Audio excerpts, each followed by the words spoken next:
Great pleasure to say hello to the commissioner, and there's a lot of things to cover, but your first impression of what you have seen on your first media day, it's impressive to see not only the great variety of talent of coaches, but now for the first year we're seeing from some of the student athletes who I think have handled themselves magnificently. Yeah, well, first of all, Al, thank you for being here. We really appreciate your participation in today's programming, and we've been ecstatic to have the student athletes with us today. I think they've had a neat experience.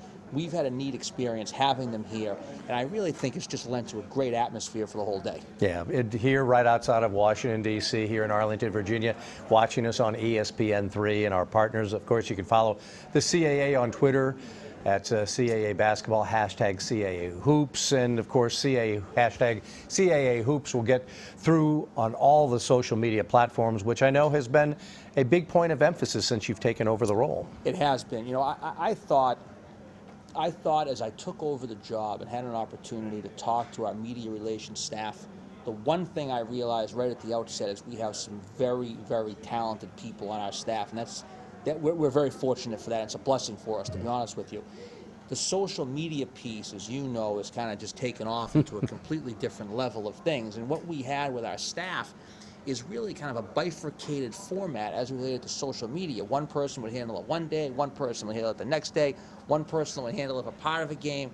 So my goal was to try to streamline that entire process, have a person on our staff that could focus specifically on the social media aspect of things. And we were fortunate that we found somebody, a young woman by the name of Jamie Corin, who's extremely talented, very good at what she does, knows that side of the business. And to be able to bring her in as part of our staff and add her to the talent that we already have, really big for the conference. What else are you looking to do as you move forward to keep this conference growing? The other type of partnerships, both media, corporate, how are things progressing in that regard? Well, we're really excited, Al, about three things that we've done recently. Number one, we've aligned ourselves with an entity called RSR Partners. RSR Partners, headed by a gentleman by the name of Joe Bailey, and that division of what they do, they're helping us develop a strategic planning initiative for the conference. And they were with us yesterday, our athletic directors meeting. They've been a really, really good partner for us so far, and I know they're going to see this strategic planning vision through to fruition with us. The other thing we've done is we just announced today, we've aligned ourselves with a corporate partner, Van Wagner Sports and Entertainment. Okay. They're going to be selling our corporate sponsorships. They'll have the full inventory of our corporate sponsorships, women's basketball, men's basketball, and our other championships. And they're a professional organization that we wanted to be aligned with. We don't feel as though we're a small fish in a big pond. We feel as though we're a big fish in a small pond with them. They're just really getting going on that side of their business. It's an entity that's been around for a long time. This side of their business is new, but the people running the side of the business aren't new. And we're really lucky that we were and fortunate to be aligned with them. And then can I yeah, add absolutely, one more piece? Absolutely, sure. But the last piece is we've aligned ourselves with an entity called Collegiate Sports Management Group, headed by a gentleman by the name of Mike Schreck.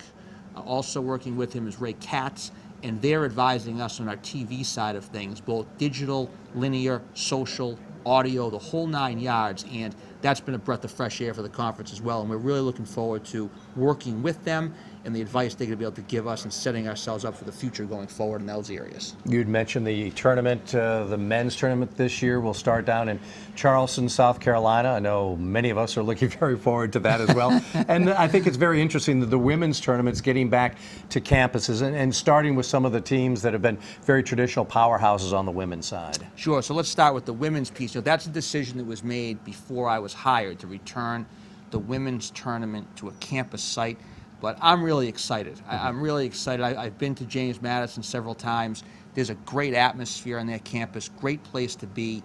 I've been involved with Sam Barney from our staff and talking to her about how the setup for that tournament is coming together. And I really think the sky's the limit there. I'm hoping the community comes out and supports the event. And I know the folks at JMU are going to put on a first-class event for us.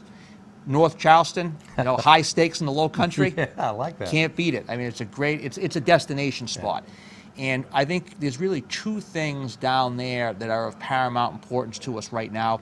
Number one is Coach Grant, the College of Charleston, has that program going. You can tell from being down there, the times that I've been down there, the community is re-energized about what he's doing with that program. And I think that's going to fall right into interest in our tournament down there. The local organizing committee, two folks by the name of Tommy Youngblood and Dan Blumenstock, are doing a tremendous job in getting folks organized and ready to go as it relates to helping us make that a first-class event. So you couple all that with the fact that it's a destination spot, and hopefully it's a great place for people to want to be in March, especially people from the Northeast. Absolutely. Okay? So, Absolutely. so we're fairly confident that we got a great thing in front of us there.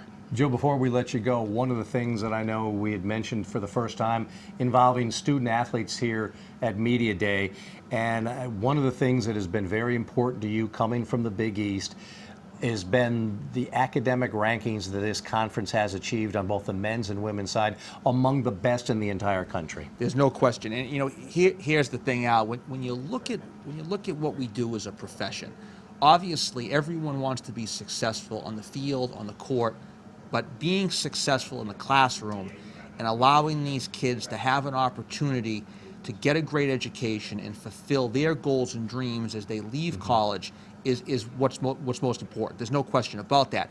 And when you look at the benchmarking that the NCAA uses to measure academic success, the APR numbers, and we know right now that with the most recently released numbers, we are 7 out of 32 on the women's basketball side and 5 out of 32 on the men's basketball side.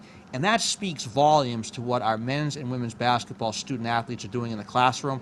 And believe me when I tell you, as much as I want to win just as much as the next person does, there's nothing more important than that. That's great. Joe, thank you so much. It's great being with you. Thank you. I appreciate you being here.